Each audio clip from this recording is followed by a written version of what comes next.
Vou abordar um assunto que tem sido recorrente nessa tribuna por vários parlamentares, que trata da desindustrialização e das questões relacionadas às salvaguardas prometidas pela presidenta Dilma Rousseff na Festa da Uva em Caxias do Sul.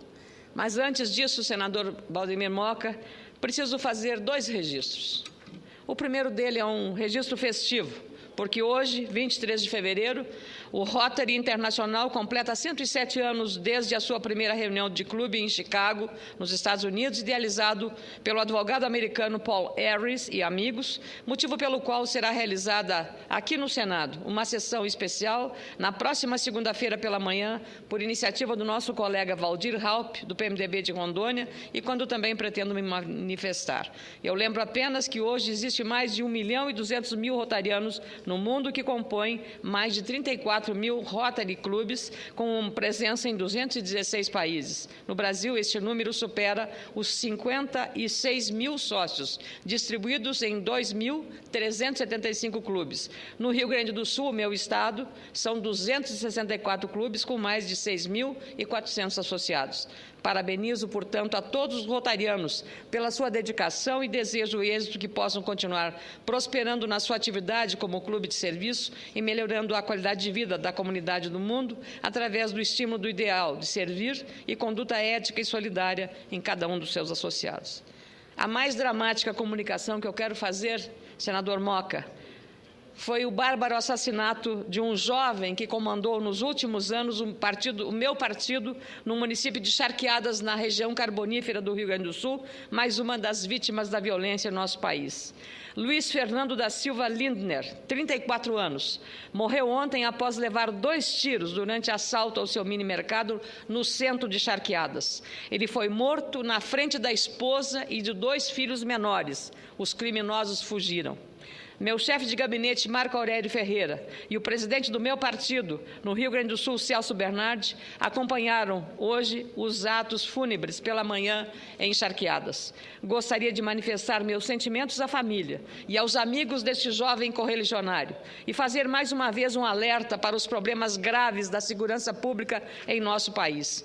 Conforme nos relatou o prefeito de Charqueadas, Davi Gilmar de Abreu Souza, do PDT, desde o começo do ano, o município está sem um delegado que atua exclusivamente na cidade, e o efetivo da Polícia Civil é de somente 25% do número considerado ideal para atender a demanda do município. Problema que, segundo ele, ocorre há mais de uma década. Isso é inadmissível para um município onde está instalada a penitenciária de alta segurança e no município brasileiro onde há o maior número de presos proporcionalmente à população, de quase um detento a cada 6 habitantes. Por isso, além de me somar às manifestações de solidariedade e pesar pela morte do presidente do Partido Progressista de Charqueadas, Luiz Fernando da Silva Lindner, irei reforçar o pedido que o prefeito Davi fará ao secretário de Segurança do Rio Grande do Sul, Ayrton Michels, para que mais agentes sejam destinados à Polícia Civil local e as autoridades possam agilizar a solução de casos como esse,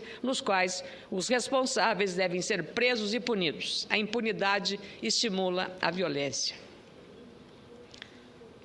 Senhor presidente, senhores senadores, até o dia 4 de março, Caxias do Sul estará recebendo a terra do nosso querido senador Pedro Simão e também do senador Paulo Paim e de outros parlamentares ilustres, como o deputado Pepe Vargas ou o ex-governador Germano Rigoto. Mais de 1 milhão de visitantes durante a Festa Nacional da Uva. Estive presente na inauguração da feira e de lá, na semana passada, ouvi com orgulho renovado a capacidade produtiva dos meus conterrâneos gaúchos, encantada com o potencial de crescimento de nossa indústria, mas também muito preocupada, senador Moca, com algumas tendências da economia internacional que afetam o nosso cotidiano e que podem ser perigosas para o nosso futuro, não só de Caxias do Sul, do meu Rio Grande do Sul, mas o futuro do Brasil. O Rio Grande é o maior produtor de vinhos e espumantes do Brasil.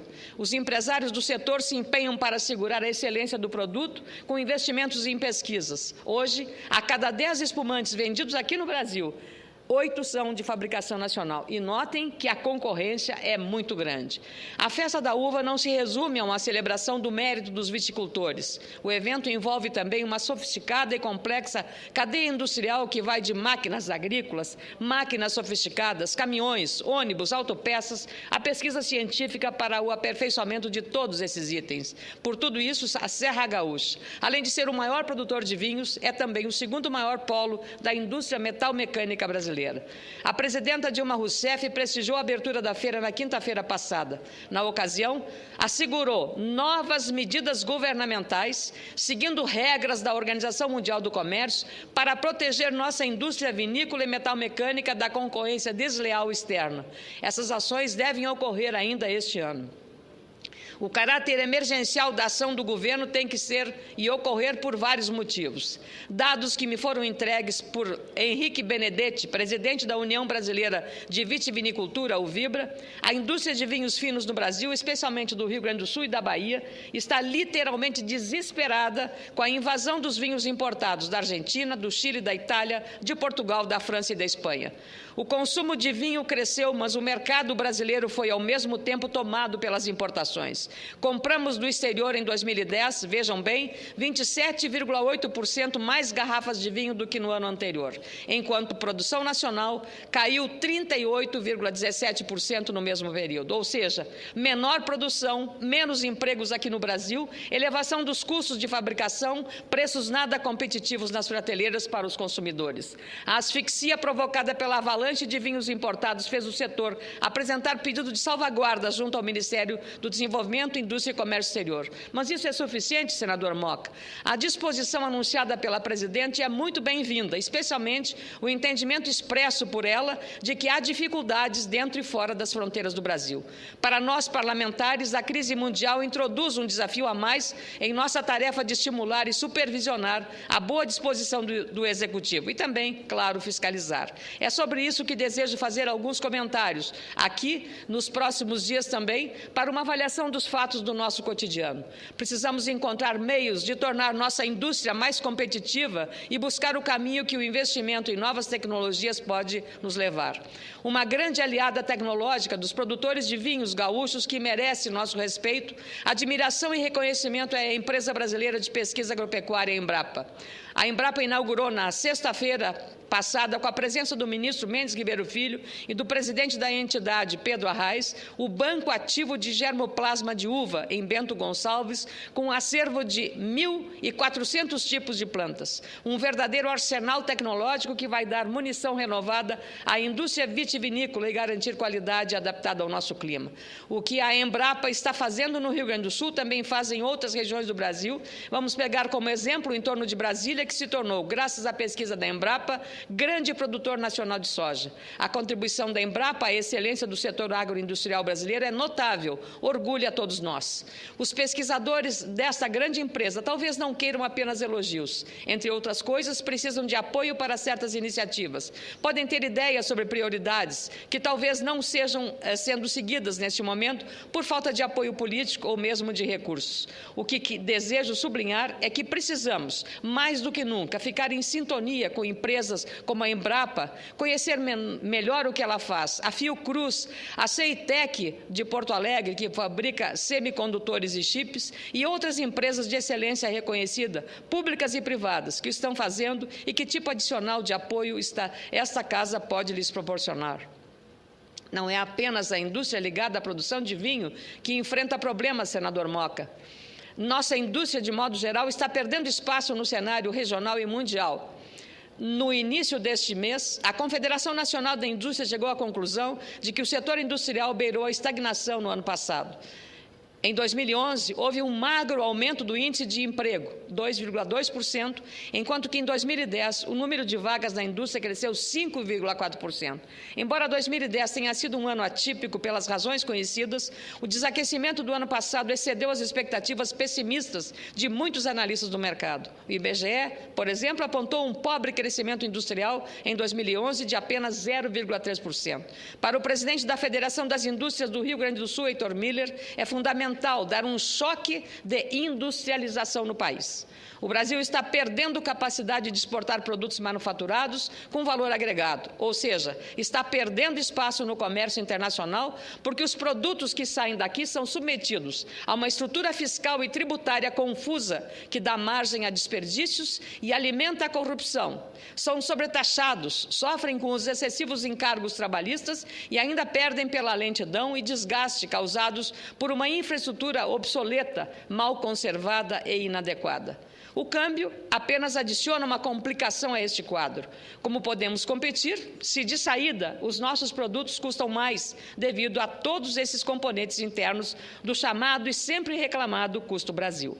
Não é preciso ficar só no Rio Grande do Sul, senador Pedro Taques. Podemos usar exemplos geograficamente mais próximos, como o Mato Grosso do Sul ou o Mato Grosso. Mas a Federação das Indústrias de Goiás, por exemplo, também registrou diminuição da atividade industrial e cita o desequilíbrio da balança comercial como o avanço de importações de produtos acabados, como a razão do desempenho insuficiente. Em São Paulo, a Fiesp anunciou que o setor produtivo criou apenas 500 postos de trabalho em janeiro.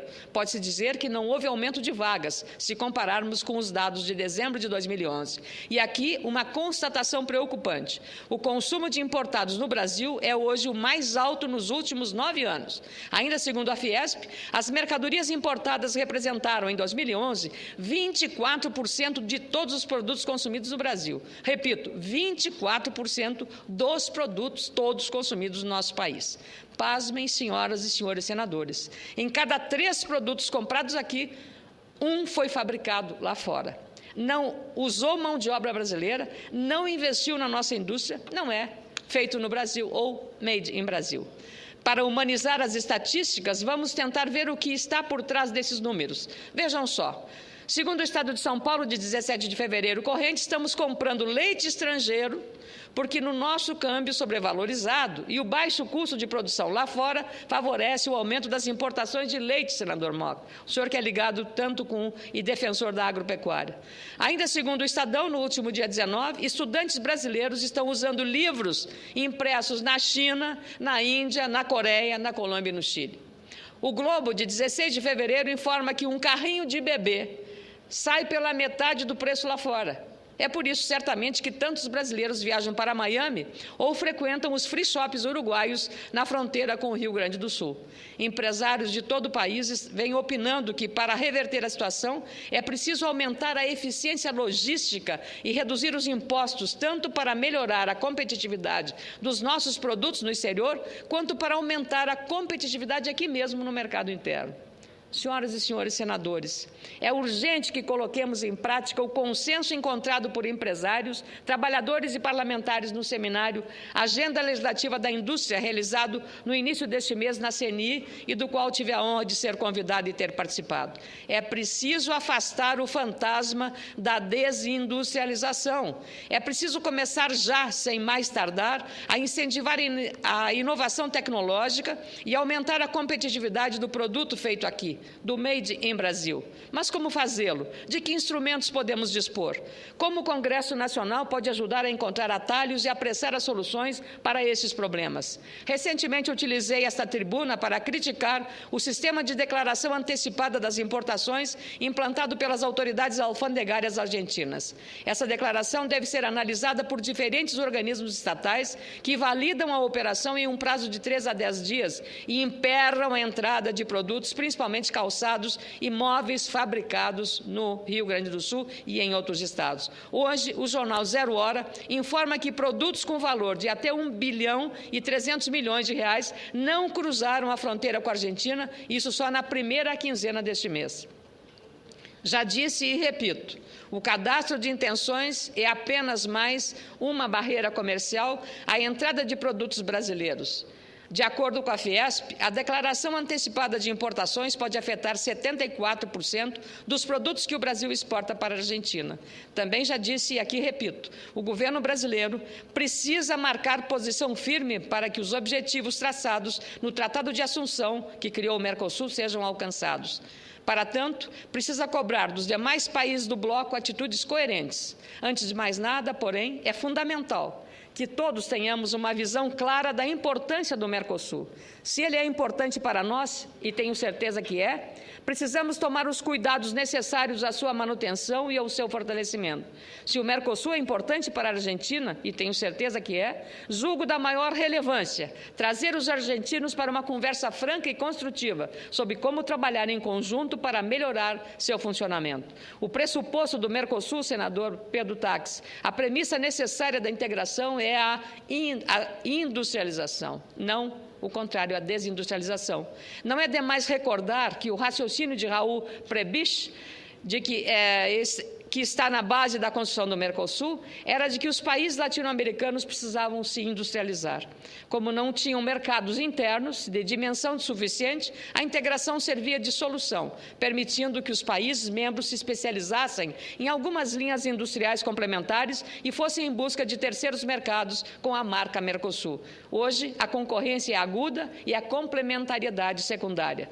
Estamos esbarrando em sérias dificuldades para construir a integração. Hoje, a indústria automobilística sozinha representa quase 50% do comércio de manufaturados entre Brasil e Argentina. A diversificação é cada vez menor. Nos produtos eletrônicos, na química básica, nas telecomunicações, nas cadeias farmacêuticas, em nada disso estamos aumentando nossa presença. Pelo contrário, e parece claro que não podemos construir a integração com commodities. Tenho certeza de que há muitos homens públicos argentinos que concordam com essa afirmação, bem como com o diagnóstico de que precisamos pensar em conjunto para encontrar soluções que façam o Mercosul florescer novamente. Se a Argentina cria barreiras à entrada de produtos brasileiros, é natural esperar que o governo brasileiro revide na mesma moeda. É natural, é humano, mas desse jeito, onde vamos parar? Um outro fator complica ainda mais essa equação. A China está cada vez mais investindo na América Latina, ou seja, a China já está presente no entorno brasileiro e tudo indica que veio para ficar. Não adianta simplesmente dar de ombros e sonhar que se trata de um inconveniente passageiro. A China é a realidade. Vamos ter que lidar com ela hoje, conhecida como a fábrica do mundo. Muito se fala da concorrência desleal chinesa que enche o mercado brasileiro de produtos mais baratos e de menor qualidade. A tentação de prescrever o fechamento do mercado a esses novos e indesejáveis invasores é muito grande. Senhoras e senhores senadores, quero expressar a minha convicção de que fechar as fronteiras pura e simplesmente pode até ser um alívio passageiro, mas a longo prazo esse tipo de remédio pode acabar piorando muito o quadro geral do paciente. Presidente Pedro Táxi, precisamos entender melhor o desenvolvimento da China, conhecer melhor a China, deixar de lado a ilusão de que a indústria do país asiático tem bases apenas no trabalho escravo e nas taxas de câmbio subvalorizadas. Um estudo do saudoso professor e economista Antônio Barros de Castro nos mostra que o êxito chinês está ligado à alta competitividade produtiva. Inovação é a palavra-chave das empresas chinesas. O baixo poder aquisitivo do povo chinês obriga a indústria a manter os preços baixos para serem competitivos. O verdadeiro fenômeno chinês seria a criação de uma nova metodologia que substitui a linha de montagem de Henry Ford por uma cadeia produtiva capaz de fornecer produtos de preço reduzido aos novos consumidores da classe C. Da China e fora desse grande país. No meu entender, o Brasil precisará, nos próximos meses, quase inevitavelmente, de barreiras alfandegárias, as tais salvaguardas, aquelas prometidas pela presidenta Dilma Rousseff na semana passada em Caxias do Sul, na Festa da Uva, para disciplinar um pouco a invasão de produtos asiáticos. Mas essa precaução pode não ser entendida como uma solução permanente. Precisamos ter consciência de que as medidas protecionistas são, por definição, provisórias. Por isso, precisamos de muita lucidez para saber o que fazer durante a vigência dessas medidas excepcionais. E, sobretudo, precisamos saber com clareza onde queremos chegar. Precisamos de uma estratégia. Caso contrário, as barreiras só servirão para condenar a indústria brasileira ao atraso e à obsolescência. Se não investirmos em inovação, não conseguiremos competir nem sequer na nossa região, sem falar nos outros mercados mundiais. E estaremos destinados a sermos sempre exportadores de matérias-primas de baixo valor agregado. Estou concluindo, senhor presidente. Para contribuir com a identificação E com a implementação dessa estratégia, há que buscar as melhores informações e os melhores interlocutores no nível federal, estadual e municipal, nos centros tecnológicos, nas universidades, tanto no Brasil quanto nos nossos vizinhos de Mercosul. A Embrapa, a Fiocruz, a Ceitec e outras empresas seriam participantes muito oportunos nessa busca de uma estratégia vencedora. Não ficaríamos somente dentro do Brasil.